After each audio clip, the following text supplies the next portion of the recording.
Good morning, everyone. Before we start discussing about the topic of my talk this morning, I would like you to watch a video from the Secretary of State of Defense, María, who, as you know, she's from León. She was not able to make it here, and she prepared this little video that we will now hear. Thank you.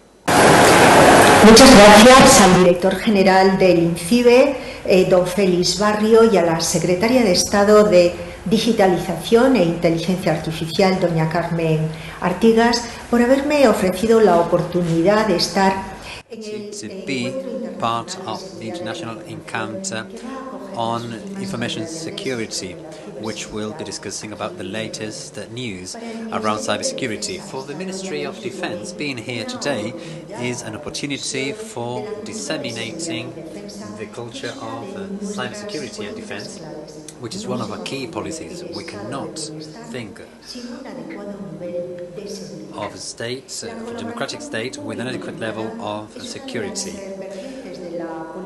Private-public partnership is one of the axes where the Spanish Ministry of Defense plays a key role, especially for the identification, promotion and development of a technological database for defense. We want to be an ideal provider to give the armed forces the best capacities in reaching the principle of liberty of action and strategic autonomy. The Spanish society needs to be prepared for the current challenges, where we have set as part of the national defense policy that the Spanish armed forces provide. We aim at maintaining an advanced technological level that will allow us to have the necessary operational capacity according to the evolution of the new technologies. To that aim, we need to promote and protect an industry of defense, which is innovative, which can be integrated in projects and multinational business projects, and above all, being part of the European and transatlantic scope. Technological development requires economic investment, which has to look carefully at three things: research, development and innovation, and capacity building and training of talent. I believe that this forum is the ideal framework to reinforce these three key areas, and we have to make the most of this to be able to influence on the recovery, resilience of Spain, both economically and technologically speaking. As it happens in the most prosperous countries in the world, the security and defense industry is led by a number of tracting companies with a large influence on the industry as a whole, and especially on SMEs, with a presence which is very important in our country, in our particular case in Spain, across the whole country. Together with this, there is a business network that is really flexible and dynamic. I'm talking about SMEs that specialize in cybersecurity, with a technological level that's very high, which involves significant mobilization of economic resources, but above all, human resources, highly qualified and high-level human resources. This has a social impact and an employment impact, which is important and significant across Spain. The recent NATO summit that took place in Madrid on the 29th and 30th of June this year has set a new direction for the strategic orientation of defense, but also for the whole transatlantic region, i.e. NATO, by putting the emphasis on global security and specifically on cybersecurity. Threats to European stability that we have seen from Russia, especially with the illegal and cruel invasion on Ukraine, which has put not only liberties and democracy at risk. This is not only a threat for Europe, but rather for the global economy as a whole. This is the most extreme manifestation of a threat. But we must say that we are at a time that requires a new security setup, and the Allies are providing the adequate response to this. Specifically, I'm referring to NATO, and what they're doing is to keep an environment of values, of freedom and democracy. And to defend all this, it is absolutely essential to adequate and to adapt the strategic environment. And within the European Union, it is this strategy that sets the way and the path for our policies around security and defense. And this will continue for the next 10 years. And it will be centered around improving the capacity to anticipate and to respond to any challenge and threat. And it is that capacity to anticipate that requires artificial intelligence, that requires cybersecurity, and requires, above all, an important technological investment. To this, all the members of the European Union must respond. And, of course, this requirement for security involves a commitment for investment, a budgetary effort on the part of all countries, including Spain. We need to devote a larger chunk of investment to defense. And this is investing in Europe's safety and security for the coming decades. This has led the Spanish government, led by our president, Mr. Pedro Sánchez, to take a fundamental decision to comply with the objective of investment in defense and reaching the objective of investing 2% of our GDP. These will translate into our current budget for 2022, but above all, on the budget for 2023. For this, the Spanish Ministry of Defense will devote about 13 billion euro, which is an increase of 25.8% as compared to 2022. This is a historical increase, but we must also say that this increase is linked to peace and security in Europe. It is linked to the development of investment programs where we are going to grow at a rate of more than 60%, and these investment programs will develop and drive the Spanish economy through reinforcing our industry, our technology and our defense technology, and it will ultimately translate into new jobs, into the creation of new jobs that require these new technologies and cybersecurity. There is no doubt that the ultimate aim of all this is to reinforce the industry setting around defense in Spain. This is an investment, a defense investment that we believe should come hand in hand with the investment in peace, freedom, security, democratic values, but also an investment that entails wealth, well-being, employment, territorial cohesion and social cohesion, because our industry around defense is present elsewhere in Spain, and it plays a key role through research and development, innovation, and in this particular case, investment in cybersecurity. The Spanish Ministry of Defense would like to recognize specifically our ICT policies, because these policies have been significantly increased in line with the aims that we highlighted for the year 2023. We have planned to develop project for the protection against threats in the cyberspace.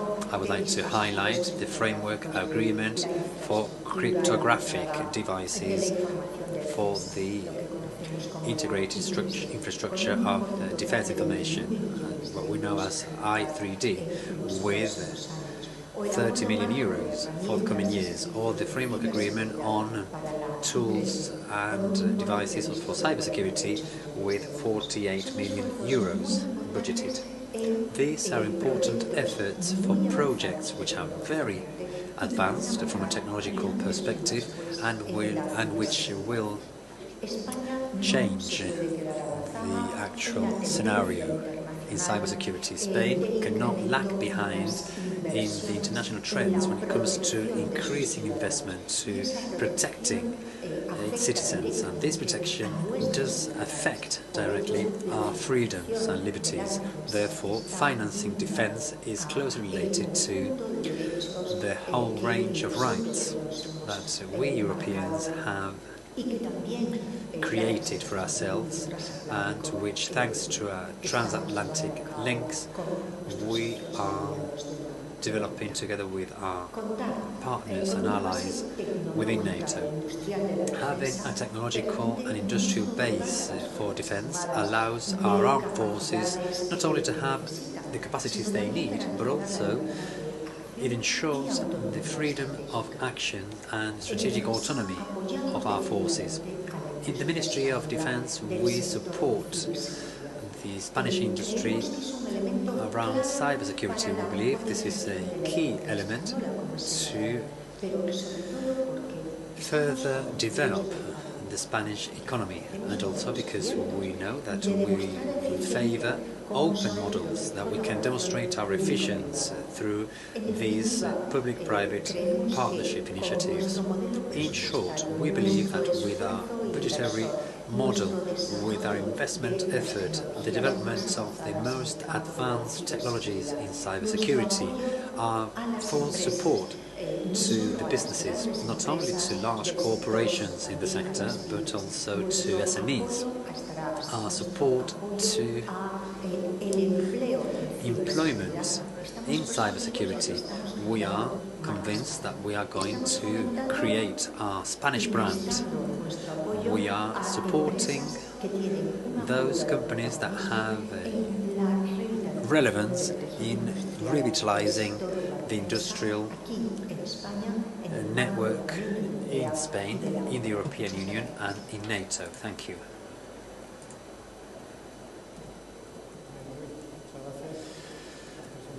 Thank you. I would like to present the first slide. To continue with this intervention by the Secretary of State of Defense, I would like to provide you with this presentation. I am the CEO at the Ministry of Defense in Spain, so my presentation will revolve around trying to answer a basic question: what's a CEO like me doing in a place like this, which may appear as something a little bit strange. To answer this question, I would like to show you this small sequence of topics that we will cover. The position as a CIO allows to coordinate the different metrics and tools across the organization and in the technology area for as complex an organization as the Spanish Ministry of Defense. And this integration has a first step, which is clear, because cybersecurity is part of the digital transformation process by the Spanish Ministry of Defense. This process has different stages and milestones that allow us to base the multi-domain combat that was defined by the person in charge of defense as something necessary for the armed forces. In order for this multi-domain combat to be developed with certain success guarantees, we decided that we require a high connectivity which is achieved with I3D. As mentioned by the Secretary of State earlier, it requires certain command systems. These are projects which are underway, and it also requires a high degree of interoperability, which is something we are doing with the implementation of the platform for the orientation of the Spanish Ministry of Defense to the process-based work. But we still need some more element around cybersecurity, which is integrated in the digital transformation of the Spanish Ministry of Defense. As the CIO, as the person responsible for digital transformation, we want for this transformation to be part of the actual general transformation process across the department. But furthermore, we are managing, from the perspective of the CIO, we want to provide certain coherence to all the efforts across the department. For the Spanish Ministry of Defense, information is truly a strategic resource. And we have 3 department-based policies. One, the policies around the information systems, what we call the ICT policies, management knowledge, and by integrating these 3 policies around information as a strategic resource, we created the concept of cybersecurity. This could be explained in a graphic way, and we could say that cybersecurity is about orientating our policies based on the criteria defined by the actual ICT policies and completing the different activities. If we take cybersecurity as a concept from this element, we reach a situation where there is certain incoherency or lack of coherency across the different departments that manage information as a strategic concept. This technological infrastructure requires certain deployment, which is complex, as you can imagine. Here on the screen you can see the different figures, the general figures about the different assets for deployment, number of devices, both nationally and abroad. All this technological infrastructure is based on the actual integrated Defense Information Infrastructure, I3D. The I3D is the basis of the National Command System, the process-based strategy, and it contains an operations center for I3D security activities. It has a series of nodes, which are the different units, centers and organizations and bodies of the Ministry of Defense. Through a series of interconnecting nodes, it actually links back to external networks with the internet, with the NATO networks, UN networks or the EU networks, and with the deployment of our armed forces in operations abroad, our own multinational exercises. This is what we need to defend in order to allow for the management of information and knowledge in accordance with the information security policies. In a day, well, I believe these are just typical figures for any large organization. This platform is submitted to certain attentions, attacks, attempts to, attack and diminish its functioning, as you can see on screen. This process requires from certain organization, which is a very complex organization indeed. Our infrastructure dates back from 2006. There is a governance set out and a series of criteria which are oriented towards managing information from a functional perspective. We have 2 managing committees, a high-level committee and another executive committee, the executive commission as we call it, and we're trying to make a transition towards from the functional model to an extended governance cybersecurity model established theoretically by the National Cryptologic Center at the beginning of this year, if I remember correctly. This extended governance model will allow us to detail our processes much further. We will be able to pinpoint our responsibilities more, and this will be the basis for a new roadmap for governance. But the Ministry of Defense has a big difference with regard to other organizations. That's our military operations. Military operations in the cyberspace, strictly speaking, are those that we can see on screen. We have intelligence, vigilance and recognition operations in cyberspace, and there are other operations particularly related to the CIS infrastructure. There are defense operations which are performed fundamentally but not exclusively by the cyberspace unit. And then we have offensive operations. All these operations provide for the freedom of action in cyberspace. Not only one operation, but all the operations, and that's why they are closely related. They are perfectly coordinated,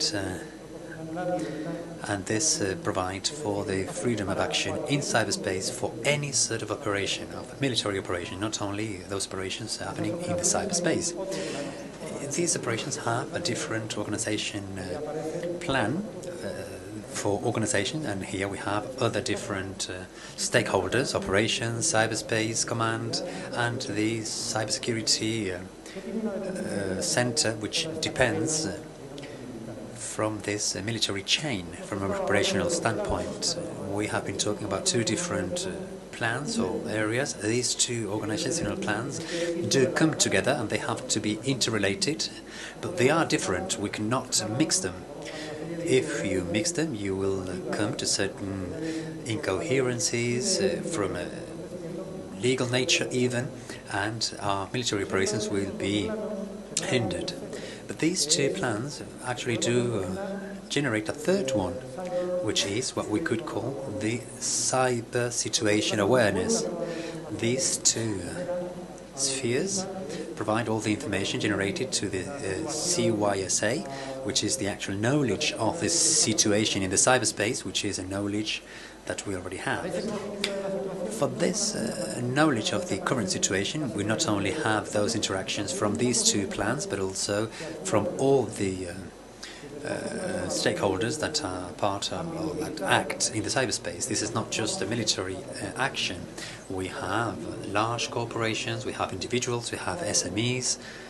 They all act in cyberspace, and in order to have a real and accurate knowledge of the current situation in cyberspace, we need to integrate all these stakeholders that act in cyberspace. And by knowing the organization, these two organizational plans, which are different and distinct, by knowing the deployment and the technological reality of the Spanish Ministry of Defense, we can start talking about cybersecurity tools. These cybersecurity tools are orientated towards what we do based on the actual vision of the CIO of the ministry, and these have to be integrating tools to integrate all the military operations and the actual governance plan for cybersecurity. They need to allow interconnections with multiple networks, as you saw on the slide about the I3D. You saw how this is perfectly interrelated as a platform with many others. But above all, we want to go towards a mitigation situation, to mitigate the risk.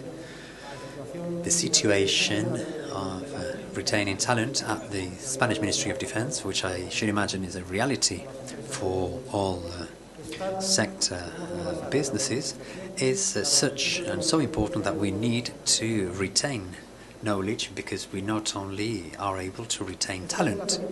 This is the penultimate slide. Thank you, Elena. And for the metrics, we have something similar. At the Spanish Ministry of Defense, we are only just starting to include metrics to measure our level of security in the network across all fields, both in functional aspects and in those more technological. And then again, this is just a maturity process, if you like, where we continue to make progress and to orientating our efforts towards this measuring. By way of conclusion, the CIO does have a role in this 16th edition of the ENISE, because we integrate the development in digital transformation. It gives coherence to governance and military operations and relates different tools, metrics with the technological deployment and with the organization of the ministry. Thank you.